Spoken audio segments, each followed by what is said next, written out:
Looking for a startup job that fits you perfectly? Your tribe helps you discover, apply, and land startup jobs that matches your skills. Find your tribe with your tribe today. எங்கள் அழைப்பை ஏற்று வருகை தந்த அனைத்து பத்திரிகை ஊடக நண்பர்களுக்கு தமிழக வாழ்வுரிமை கட்சியின் சார்பாக முதலில் நெஞ்சார்ந்த நன்றி. இன்றைய பத்திரிகையாளருடைய சந்திப்பு அதற்கான நோக்கம், நேற்றைய தினம்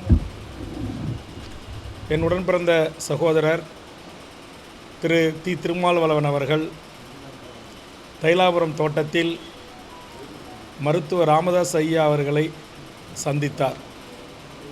அந்த சந்திப்பு தமிழ்நாட்டு பத்திரிகை ஊடகங்களில் அவரவர்களின் கற்பனைக்கு ஏற்றவாறு, எண்ணங்களுக்கு ஏற்றவாறு செய்தியாக வந்து கொண்டிருக்கிறது. அந்த சந்திப்புக்கும் அரசியலுக்கும் துளியும் சம்பந்தமில்லை. அந்த சந்திப்பு என்பது ஒரு 1/4 நூற்றாண்டு காலத்திற்கு மேலாக நானும் எனது குடும்பமும் எனது சகோதரர்களும் எனக்கும் பின்னால் கடலூர் ஒருங்கிணைந்த மாவட்டத்திலும் தமிழ்நாட்டின் பல பகுதிகளிலும் அன்றைய பாட்டாளி மக்கள் கட்சிக்காக நாங்கள் உழைத்தோம். மருத்துவர் ராமதாஸ் ஐயா அவர்கள் எங்களை வழிநடத்தினார்கள். அவர் மூலமாக 2 முறை சட்டமன்ற உறுப்பினர் என்ற பதவியை நான் அடைந்தேன்.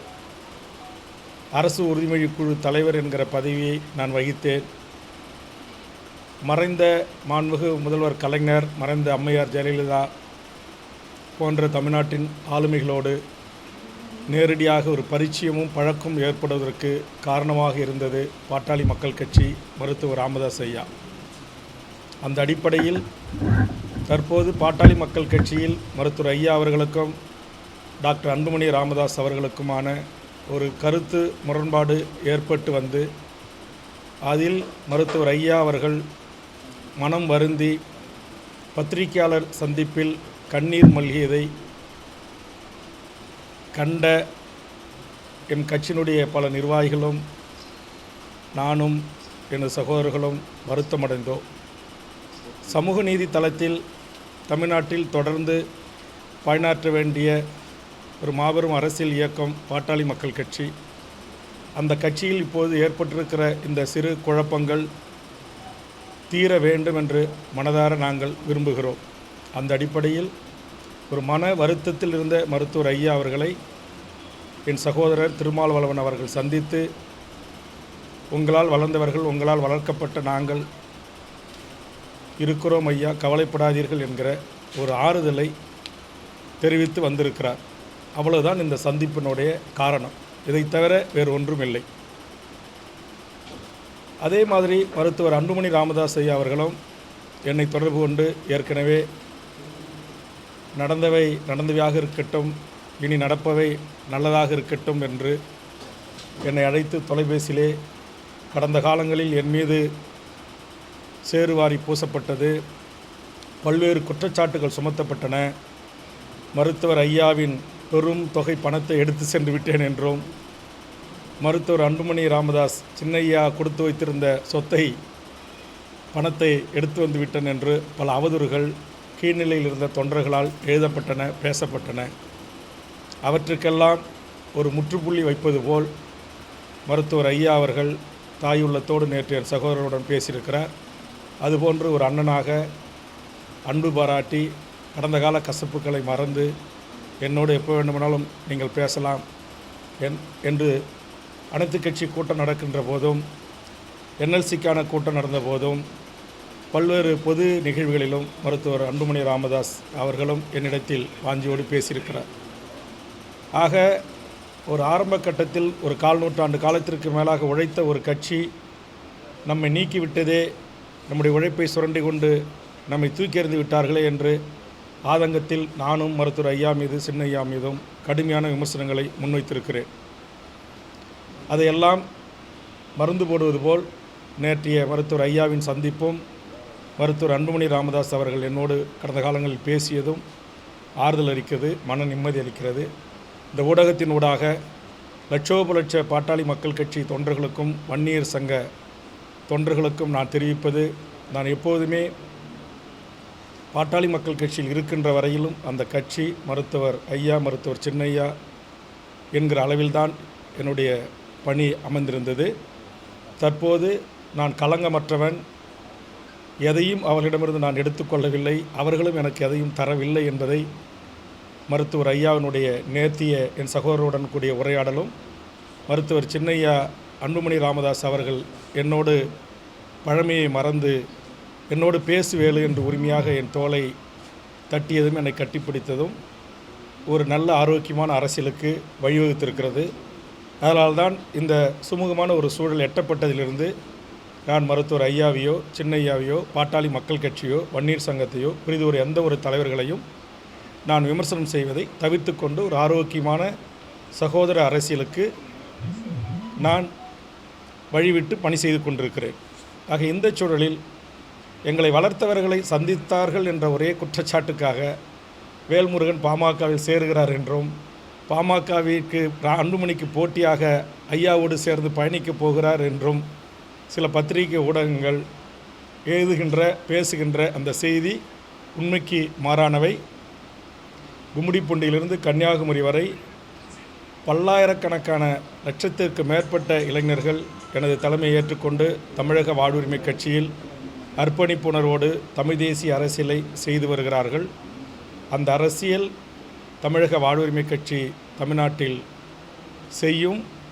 அந்த அளவில் தமிழக வாழ்வுரிமை கட்சி தொடர்ந்து தனித்து தமிழ்நாட்டு மக்களுக்காகவும் உலகம் முழுவதும் வாழ்கின்ற தமிழர்களுக்காகவும் வாழ்வுரிமை பிரச்சனைகளுக்காகவும் வெகு மக்களை அணிதிரட்டி எமது போராட்ட வாழ்வும் போர்க்குணத்துடன் கூடிய மக்கள் பிரச்சனைகளை அணுகுவதும் தொடரும் என்பதை மகிழ்ச்சியோடு தெரிவித்துக் கொள்கிறேன்.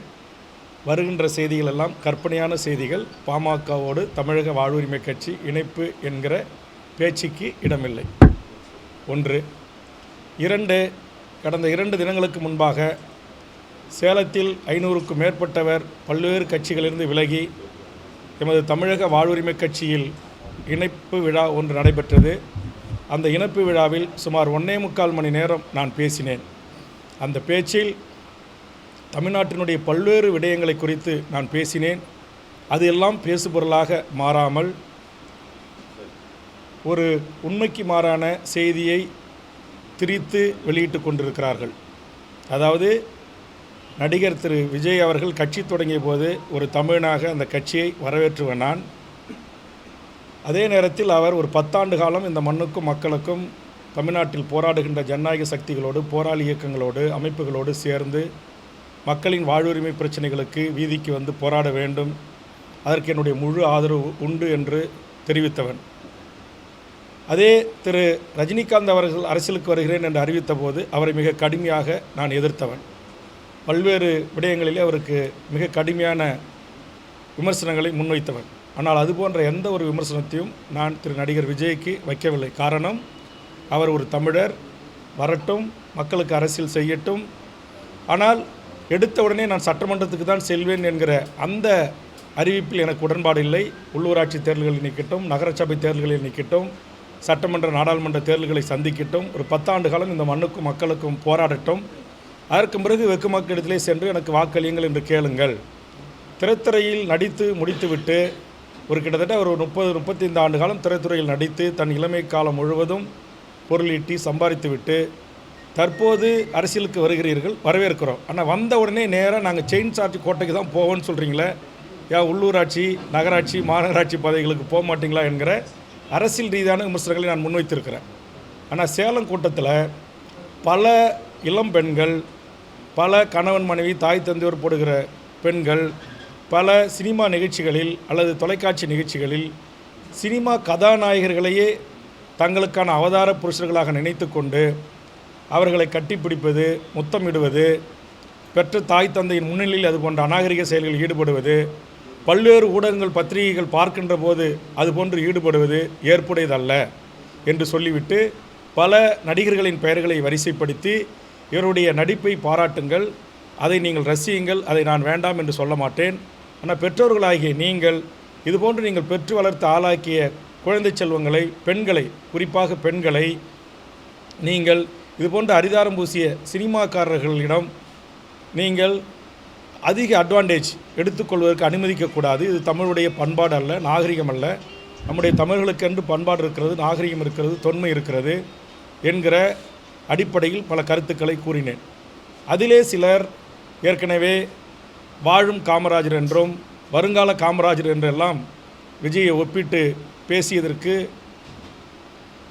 ஒரு பதில் சொல்வது போல், பெருந்தலைவர் காமராஜர் எவ்வளவு பெரிய மாபெரும் ஒரு தலைவர், அவரோடு ஓராண்டுக்கு முன்பு அரசியலுக்கு வந்த விஜயெல்லாம் ஒப்பிட்டு பேசுவது ஏற்புடையதல்ல. அவருடைய தியாகம், அவருடைய அர்ப்பணிப்பு, அவருடைய நேர்மை, அவருடைய ஒழுக்கம், இதையெல்லாம் துளியும் இல்லாத பல சினிமா நடிகர்கள் திரைத்துறையில் வசனம் பேசுவதும் நடிப்பதும் அதுவே மூலதனமாக கொண்டு தமிழ்நாட்டின் ஆட்சி அதிகாரத்திற்கு வர துடிப்பதும் ஏற்புடையதல்ல.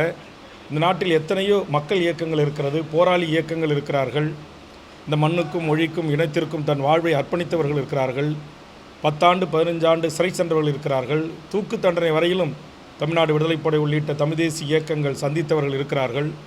ஆக நம்முடைய தமிழக மக்களாகிய நீங்கள் ஒரு விழிப்புணர்வு பெற வேண்டும். இந்தியாவில் பிரிதொரு எந்த மாநிலத்திலும் இல்லாத ஒரு மோகம், சினிமா மோகம் உங்களை ஆட்படுத்துகிறது.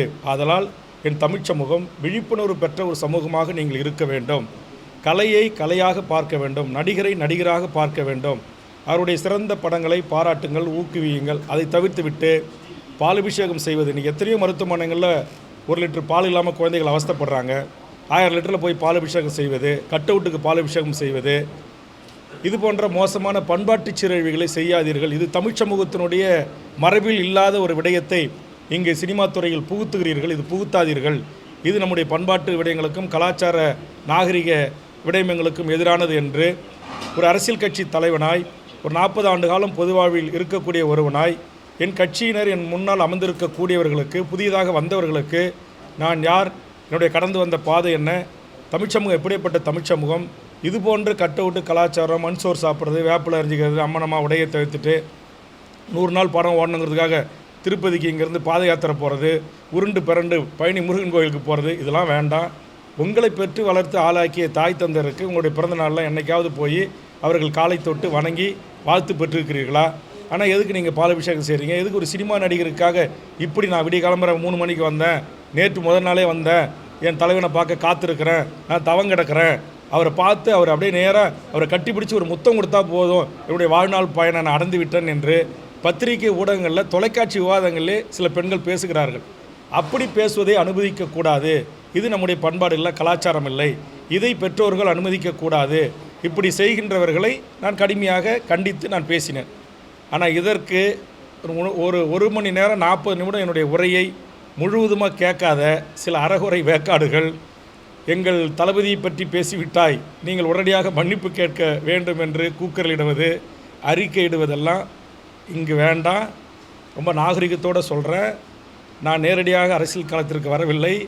என்னுடைய வாழ்வு என்பதே ஒன்றிய அரசை, ஆதிக்க அரச பயங்கரவாதத்தை எதிர்த்து தனிநாடு கோரிய போராளி இயக்கங்களோடு என்னுடைய இளமைக்கால வாழ்வு தொடங்கியது. என்கிட்ட வந்து வேல்முருகன் மன்னிப்பு கேட்கணும்னு சொல்கிறது, அஞ்சாங்குஞ்சான்களை விட்டு அறிக்கை விட சொல்கிறது, ட்விட்டரில் பேசுகிறது, யூடியூப்பில் விட்டு பேச வைக்கிறது, இதையெல்லாம் நிறுத்தி கொள்ள வேண்டும். நீங்கள் எந்த கட்சியினராக இருங்க, எந்த நடிகனுக்கு ரசிகர் மன்ற தலைவராக இருங்க, ரசிகர்களாக இருங்க, அதை பற்றி எங்களுக்கு கவலை இல்லை. இந்த மண்ணையும் இந்த மக்களையும் 40 ஆண்டு காலம் நேசித்து இந்த மண்ணுக்காக எண்ணற்ற வழக்குகளையும் துன்பங்களையும் துயரங்களையும் தமிழுக்கும் தமிழர் நிலத்திற்கும் என் மொழிக்குமாக சந்தித்த வேல்முருகனாகிய நான், நீங்கள் அரசியலுக்கு வருகின்றேன் என்று சொல்லுகின்ற அல்ல வந்தவர்கள் யாராக இருந்தாலும் அந்த தவறை சுட்டி காட்டுவதற்கு எனக்கு உரிமை இருக்கிறது. அதை நான் சுட்டி காட்டியிருக்கிறேன். அதில் நான் பேசாத செய்தியை, விஜய் எங்கேயாவது இளம்பெண்களை கட்டிப்பிடிச்சி முத்தமிட்டாருன்னு நான் சொல்லியிருக்கேனா? இல்லை அவர் பரிசு கொடுக்க வந்த இடத்துல அப்படி நடந்துக்கிட்டாருன்னு நான் சொல்லியிருக்கேனா? அப்படி சொல்லவே இல்லை. சொல்லாத ஒன்றை சொல்லியதாக நீங்கள் எடுத்துக்கொள்கிறீங்க. எத்தனை தொலைக்காட்சி விவாதங்களில் சினிமாக்காரங்களை போய் பெண்கள், இளம்பெண்கள் குடும்பத்தோட மாற்றான் மனைவி கணவன் முன்னே போய் தொலைக்காட்சியில் நேரடியாக என்கிட்ட சாட்சி இருக்குது, சொல்லுது, ஒரே ஒரு முறை உங்களை நான் கட்டிப்பிடிச்சி முத்தம் கொடுத்துக்கிட்டுமா அப்படின்று இளம் பெண்கள் கேட்ட ஆடியோ வீடியோக்கள் இருக்கிறது. அதே மாதிரி இன்றைக்கு பிக் பாஸில் ஒரு நிகழ்ச்சியில் மிக கேவலமான காட்சி அமைப்பு இருந்துச்சு. நான் உடனடியாக பத்திரிகையாளரை சந்தித்து இனி அது போன்ற காட்சிகள் இடம்பெற்றால் அதை தடுத்து நிறுத்துவேன், அதை முற்றுகையிடுவேன் என்று நான் அறிவித்தேன். அதுமாதிரி திரு ரஜினிகாந்த் அரசியலுக்கு வந்தபோது மிக கடுமையாக 15 வயதில் நான் கண்டித்து பேசியிருக்கிறேன். அதை என்னுடைய செல்லில் ஆவணம் இருக்குது, காட்டுறேன். ஆக ஏதோ இன்றைக்கு தான் நீங்கள் வேணுமா இன்றைக்கு திரு விஜய்க்கு ரசிகர்களாக வந்திருக்கலாம். என்னுடைய கண்டிப்பு என்பதும் என்னுடைய மக்களுக்கான போராட்டம் என்பதும் சுமார் 40 45 ஆண்டு காலம். ஆக இதையெல்லாம் கருத்தில் கொண்டு பேச வேண்டும். எல்லா அரசியல் கட்சி தலைவர்களையும் பேசுவது போல், எல்லா அரசியல் கட்சியினரை விமர்சனிப்பது போல் எங்கள் கட்சி தோழர்களை, எங்கள் தொண்டர்களை, நேற்றுக்கு பெய்த மழையில் இன்றைக்கு முளைத்த காளான்கள், தமிழ்நாட்டுடைய அரசியல் வாழ்வு வரலாறு தெரியாதவர்கள் பேச திரு விஜய் அவர்கள் அனுமதிக்கக்கூடாது. நான் ஒரு அரசியல் கட்சியினுடைய தலைவர் என்கிற முறையில் நான் பேசுகிறேன். உங்களுக்கு என் பேச்சின் மீது எதிர்ப்பு இருந்தால், ஆட்சேபனை இருந்தால், இதே போன்று ஒரு பத்திரிகையாளர்களை சந்தித்து வேல்முருகன் இப்படி அவதூறான கருத்துக்களை பேசியிருக்கிறார், தவறான கருத்தை பேசியிருக்கிறார் என்று திரு விஜய் அவர்கள் பத்திரிகையாளர்களை சந்திப்பை நடத்தி கேள்வி கேளுங்கள். நான் சந்திக்க தயாராக இருக்கிறேன். நான் ஒவ்வொரு நாளும் பத்திரிகையாளர்களை சந்தித்து வருகிறேன். ஆனால் அதை விட்டுட்டு அஞ்சாங்குஞ்சான்களை விட்டு பேச வைப்பது, வீடியோ போட வைப்பது, ஃபேஸ்புக்கில் ட்விட்டரில் எழுத வைப்பது, இது எல்லாம் வளர்ந்து வருகின்ற திரு நண்பர் விஜய் அவர்களுக்கு அழகல்ல. இதை உடனே விஜய் அவர்கள் தடுத்து நிறுத்த வேண்டும். இந்த வேல்முருகன் மன்னிப்பு கேட்க வேண்டும் என்றெல்லாம் தொலைக்காட்சியிலே அமர்ந்து கொண்டு பேசுவது, என்னை பிடிக்காத அரசியல் கட்சியினுடைய துணையோடு சேர்ந்து கொண்டு யூடியூப்பில் பேட்டி கொடுக்க வைப்பது, இது எல்லாம் தமிழர் நாகரிக அரசியலுக்கு அழகல்ல என்பதை நடிகர் விஜய் அவர்களுக்கு தெரிவித்துக் கொள்கிறேன். அன்புமணி ஏற்கனவே பலமுறை என்னை தொடர்பு கொண்டு பேசியிருக்கிறார். ஒரு நட்பு பாராட்டுகின்ற விதத்தில் நாங்கள் பேசியிருக்கிறோம். நான் மருத்துவர் ஐயா சந்திக்கிறதுக்கான வாய்ப்புகள் தற்போதைக்கு எதுவும் இல்லை. ஏதாவது பொது நிகழ்ச்சிகள் இங்கே சந்திக்கின்ற போது வாய்ப்பு கிடைத்தால் ஐயா அவர்களை சந்தித்து கண்டிப்பாக வணக்கம் கூறுவேன். இது என்னுடைய பண்பாடு. என்னது அதான் சொல்கிறேன். இப்போ அரசியல் இப்போ அழைப்பை மருத்துவர் ஐயாவும் விட மாட்டார். ஏன்னா இப்போ அழைப்பு விட்டு அது அரசியலாக மாற்றப்படும். இன்னும் 10 மாத காலத்தில் தேர்தல் வர இருக்கிறது. ஆனால் ஐயா அவர்களை நல்ல நிகழ்ச்சிகளில், பொது நிகழ்ச்சிகளில் சந்திக்கின்ற வாய்ப்பு கிடைத்தால் கண்டிப்பாக ஐயா அவர்களை சந்திப்பேன். கடந்த காலங்களில் நான் அதிமுகவோட கூட்டணியில் இருந்தபோது தலைவர் கலைஞரை சந்தித்திருக்கிறேன். தலைவர் கலைஞரோட கூட்டணி இருந்தபோது அதிமுக அம்மையாரை சந்தித்திருக்கிறேன். அதே போன்று நான் அங்கு ஒரு 30 ஆண்டு காலத்திற்கு மேலாக வன்னியர் சங்கம், பாட்டாளி மக்கள் கட்சி பயணித்திருக்கிறேன். அப்படிப்பட்ட ஒரு நிறுவனராக இருக்கின்ற தமிழ்நாட்டுடைய மூத்த ஒரு அரசியல்வாதியை பொது இடங்களிலும் மரியாதை நிமிப்பதுமாக யார் சந்தித்தாலும் அது அரசியலாக்கப்பட வேண்டாம் என்பதுதான் என்னுடைய விருப்பம். மருத்துவர் ஐயா அவர்களும் மருத்துவர் அன்புமணி அவர்களும் இணைந்து அப்பா மகன், அவருக்குள் நீரடித்து நீர் விலகாது. என்றைக்காக இருந்தாலும் அவர்கள் ஒரு குடையின் கீழ் இந்த மண்ணில் அவர்கள் கட்சி சேர்ந்து பயணிக்கும். இது ஒரு ஒரு ஒரு என்ன சொல்லுவாங்க, இது ஒரு குடும்பத்தில் ஏற்படுகின்ற ஒரு பிரச்சனை. அந்த குடும்பத் தலைவர்களும் குடும்ப உறுப்பினர்களும் அந்த குடும்பமாக கருதப்படுகின்ற பாட்டாளி மக்கள் கட்சியினுடைய குடும்ப உறுப்பினர்களும் அதை பேசி தீர்த்து கொள்வார்கள். இதில் 3ஆம் தரத்தினுடைய தலையீடு தேவையில்லை என்று நான் கருதுகிறேன்.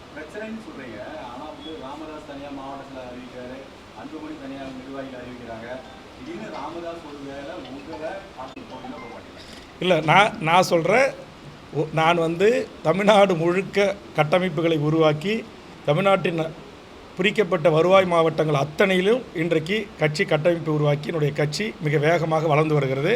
நீங்களே பார்க்குறீங்க, நாளொரு மணியும் பொழுதொரு வண்ணமும் பல்வேறு சமூகத்தை சார்ந்தவர்கள், அமைப்புகள், இயக்கங்களை 10க்கும் மேற்பட்ட கட்சிகள், இயக்கங்களே கட்சியில் இணைந்திருக்குது.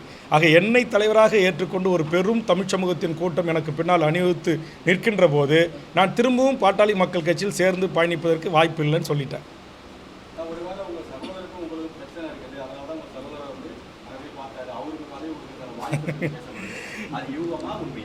இதெல்லாம் ஒரு யூகத்தின் அடிப்படையில் கிளப்பிவிடப்படுகின்ற வதந்திகள். அவர் ஏற்கனவே வன்னியர் சங்கத்தினுடைய மாநில குரு தலைவராக இருந்தார். இவர் துணைத் தலைவராக இருந்து தமிழ்நாடு முழுவதும் குருவோடும் மற்றும் மருத்துவர் ஐயாவோடும் சேர்ந்து பயணித்திருக்கிறார். மருத்துவர் ஐயாவுடைய நாங்கள் இருந்த ஒரு 25-30 ஆண்டு காலத்தில் மருத்துவர் ஐயா சின்னையாவுக்கான பாதுகாப்பு பணிகளையும் நாங்கள் தான் கவனித்தோம். குடும்பத்தில் ஏற்படுகின்ற நல்லது கெட்ட நிகழ்ச்சிகளிலும் பெரும்பங்கு ஆற்றினோம். அந்த உணர்வோடு அவர் கலந்துக்கிறார். அவருக்கு எனக்கு எந்த பிரச்சனையும் இல்லை.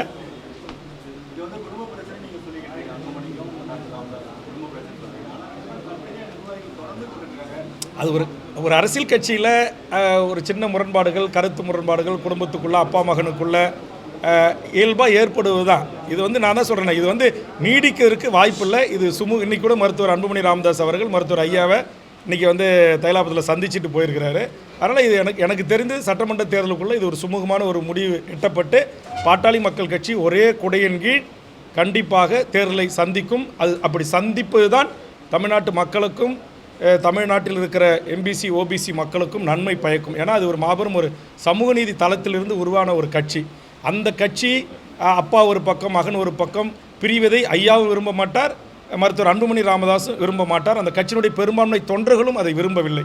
ஆக நிதர்சனமான உண்மையை புரிந்து கொண்டு இருவரும் கூடிய விரைவில் கைகுலுக்கி ஒருவரை கட்டிப்பிடித்து ஒரே குடையின் கீழ் இந்த கட்சி மிகச்சிறப்பாக பயணிக்கும் என்பதுதான் என்னுடைய கணிப்பு. ஐயாவை குறித்து 30 ஆண்டு காலம் நானும் ஐயாவுடைய ஒரு செல்லப்பிள்ளையாக ஒரு மடியில் வளர்ந்துருக்கிறேன், எனக்கு தெரியும். அதேமாதிரி அன்புமணி அவர் ஒரு நெகிழ்ச்சிக்குரிய ஒரு மனிதர் அவரும். அதனால் அப்பாவும் பிள்ளையும் உட்காந்து பேசினாங்களே ஒருத்தவங்க கட்டி பிடிச்சி கண்ணீர் சிந்தி அதோடு அது மறந்துடும். அதோடு அது மறப்போம் மன்னிப்போன்ட்டு அடுத்த கட்டத்துக்கு அவருக்கு பாய்வதற்கு தயாராகுவாங்க. 30 ஆண்டு காலம் நான் நிழலாக இருந்து சந்தித்தவன் என்ற அடிப்படையில் இரு தலைவர்களையும் முற்றுமுதலுமாக அறிந்தவன் என்ற அடிப்படையில் நான் சொல்கிறேன். இதில் யாரும் இடையில் பூந்து குளிர்காய ஆரம்பித்தாங்கன்னா கண்டிப்பாக அவர்கள் முகம்தான் கரிப்பூசப்படுமே தவிர மருத்துவர் ஐயாவுக்கும் மருத்துவர் சின்னையாவுக்கும் மிகப்பெரிய ஒரு அண்டர்ஸ்டாண்ட் இருக்குது, ஒரு பாண்டிங் இருக்குது என்பது நிதர்சனமான உண்மை. யார் கண்டிப்பாக நான் தான் சொல்கிறேன், என்னுடைய நல்லெண்ணத்தை தான் இப்போ தெரிவிக்கிறேன். இதுவே ஐயாவும் சின்னையாவும் பரவாயில்ல, வேல்முருகன் இப்படி இதை பிரித்து விடணும் வெட்டி விடணும், நம்மக்கிட்டேருந்து போய் போட்டி ஒரு கட்சி தொடங்கின வேல்முருகன் அதை பிரித்து விடணும் வெட்டி விடணும்னு சொல்லாமல் ஒரு இணைப்பு பாலமாக தன் கருத்தை பதிவு செய்வதை ஐயாவும் வரவேற்பார், சின்னையாவும் வரவேற்பார். அதெல்லாம் ஒரு காலத்திலே பாட்டாளி மக்கள் கட்சி ஒரு தமிழ்நாட்டினுடைய மிகப்பெரிய சமூகமான வன்னியர் சமூகத்தினுடைய சாதிவாரி கணக்கெடுப்புக்காக தொடங்கப்பட்ட ஒரு அரசியல் இயக்கம். ஒரு காலத்திலையும் அந்த இயக்கம் உடைக்கவும் முடியாது. பாமக அழிஞ்சு போச்சுன்னு சொல்கிறதெல்லாம் கற்பனை. பாமகவுக்கென்று ஒரு செல்வாக்கு, ஒரு குறிப்பிட்ட வாக்கு சதவீதம் தோற்றாலும் இருக்கிறது, ஜெயிச்சாலும் இருக்கிறது.